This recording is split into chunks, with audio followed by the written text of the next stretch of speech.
રાજનીતિમાં કોઈનું કાયમી દોસ્ત નથી હોતું કે ન તો કોઈનું કાયમી દુશ્મન હોતું। આ દ્રશ્યો પછી અનેક એવી કોમેન્ટો અને અનેક એવી ચર્ચાઓ થઈ રહી છે કે શું આમ આદમી પાર્ટી ખરેખર ભારતીય જનતા પાર્ટીની બી ટીમ તરીકે કામ કરે છે કે શું ગોપાલ ઇટાલિયા એ અંદરખાને ભારતીય જનતા પાર્ટીની બી ટીમ છે।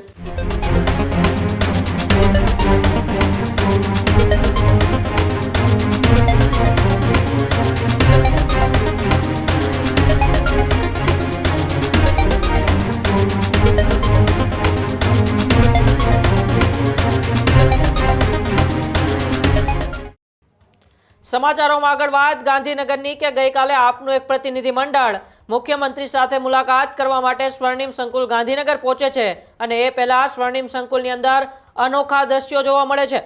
જી હા, ગાંધીનગરના સ્વર્ણિમ સંકુલમાં જોવા મળ્યા ખાસ દ્રશ્યો। આપના પ્રતિનિધિમંડળ સાથે કૃષિ મંત્રી જીતુ વાઘાણીની મુલાકાત, ગાંધીનગરમાં આપ નેતાઓની જીતુ વાઘાણી સાથે મુલાકાત, સ્વર્ણિમ સંકુલના દ્વાર પર ઉષ્મા સાથે એકબીજાને ભેટ્યા કૃષિમંત્રી જીતુ વાઘાણી અને આપના નેતાઓ। સ્વર્ણિમ સંકુલ ખાતે ઈસુદાન ગઢવી અને વાઘાણીની થઈ મુલાકાત, ગોપાલ ઇટાલિયા અને જીતુ વાઘાણીનો પણ ઉષ્માભેર મુલાકાત સ્વર્ણિમ સંકુલ બહાર જોવા મળી હતી। સીએમ સાથે મુલાકાતે પહોંચતા પહેલા વાઘાણી સાથે આપના નેતાઓની મુલાકાત થઈ હતી। જી હા, તો ગઈકાલે આપનું એક પ્રતિનિધિમંડળ ગાંધીનગર સ્વર્ણિમ સંકુલ ખાતે પહોંચે છે અને ત્યાં તેઓ સીએમ સાથે મુલાકાત કરવાના હતા, પરંતુ સીએમ સાથે મુલાકાત કરે પહેલા જ બહાર તેમને રાજ્યના કૃષિ મંત્રી જીતુ વાઘાણી મળી જાય છે અને જીતુ વાઘાણી સાથે આપના પ્રદેશ પ્રમુખ ઈસુદાન ગઢવી અને ધારાસભ્ય ગોપાલ ઇટાલિયા ઉષ્માભેર ભેટતા જોવા મળે છે। અને આ દ્રશ્યો હવે ગાંધીનગરની અંદર અનોખા જે સ્વર્ણિમ સંકુલની અંદર જોવા મળ્યા હતા। મારી સાથે મારા સહયોગી કૃણાલ આહિર જોડાયા છે। કૃણાલ, ગઈકાલે આપનું એક પ્રતિનિધિમંડળ ગાંધીનગર ખાતે સીએમની મુલાકાત માટે પહોંચ્યું હતું અને એ પહેલા સ્વર્ણિમ સંકુલ બહાર કૃષિ મંત્રી જીતુ વાઘાણી સાથે તેમની મુલાકાત થઈ છે, પરંતુ એ મુલાકાત દરમિયાન આપના પ્રદેશ પ્રમુખ ઈસુદાન ગઢવી અને ગોપાલ ઇટાલિયા અને જીતુ વાઘાણી ઉષ્માભેર એકબીજાને ભેટતા જોવા મળે છે। આ જે દ્રશ્યો અનોખા સ્વર્ણિમ સંકુલની અંદર જોવા મળ્યા હતા તે દ્રશ્યો હવે ગુજરાતના રાજકારણમાં શું નવા વળાંકો લાવશે અને શું ઇશારાઓ ભવિષ્ય માટે આપી રહ્યા છે? કૃણાલ જી બિલકુલ, વાત કરવામાં આવે તો રાજ્યનું પાટનગર ગાંધીનગર ખાતે આમ તો તમામ પાર્ટીઓના નેતાઓનો જમાવડો જોવા મળતો હોય છે। કોઈને કોઈ માંગને લઈ સત્તાધારી પક્ષ પાસે વિપક્ષના નેતાઓ પણ જતા હોય છે।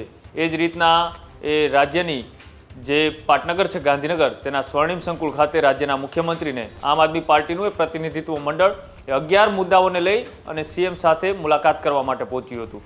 સીએમ સાથે મુલાકાત થાય તે પહેલાં આમ આદમી પાર્ટીના પ્રદેશ પ્રમુખ ઈસુદાન ગઢવી સાથે ધારાસભ્ય ગોપાલ ઇટાલિયા, ચૈતર વસાવા સહિતના આમ આદમી પાર્ટીના નેતાઓ અને આગેવાનો એ સ્વર્ણિમ સંકુલ ખાતે જ્યારે પહોંચ્યા ત્યારે જે દ્રશ્યો સર્જાયા એ દ્રશ્યો એવું પણ કહી શકાય કે રાજનીતિમાં કોઈનું કાયમી દોસ્ત નથી હોતું કે ન તો કોઈનું કાયમી દુશ્મન હોતું। આ જે દ્રશ્યો સર્જાયા આમ તો એકબીજા ઉપર આકરા પ્રહારો કરતા હોય છે, એકબીજા ઉપર એ આકરા શબ્દોની અંદર તેમની ટીકા અને ટિપ્પણી કરતા હોય છે અને આમ આદમી પાર્ટીનું પ્રતિનિધિત્વ મંડળ જે માંગ અને જે મુદ્દાઓને લઈ મુખ્યમંત્રીને મળવા ગયું હતું એ તમામ મુદ્દાઓ એ ખેડૂતો અને સાથે સાથે યાર્ડને લગતા હતા અને મગફળીઓને લગતા હતા।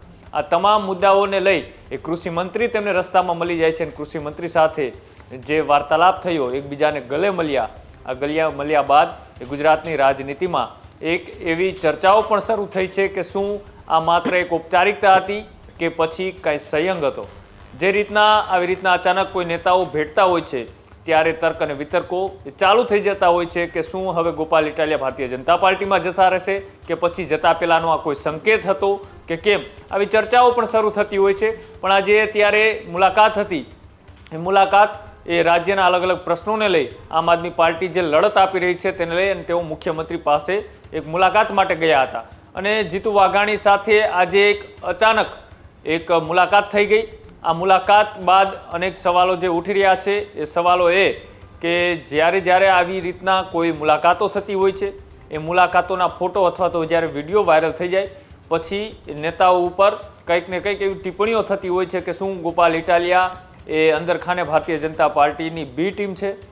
આમ આદમી પાર્ટી વારંવાર કોંગ્રેસ ઉપર સવાલો કરતી હોય છે કે તે ભારતીય જનતા પાર્ટીની બી ટીમ છે, પણ અહીંયા આ દ્રશ્યો પછી અનેક એવી કોમેન્ટો અને અનેક એવી ચર્ચાઓ થઈ રહી છે કે શું આમ આદમી પાર્ટી ખરેખર ભારતીય જનતા પાર્ટીની બી ટીમ તરીકે કામ કરે છે।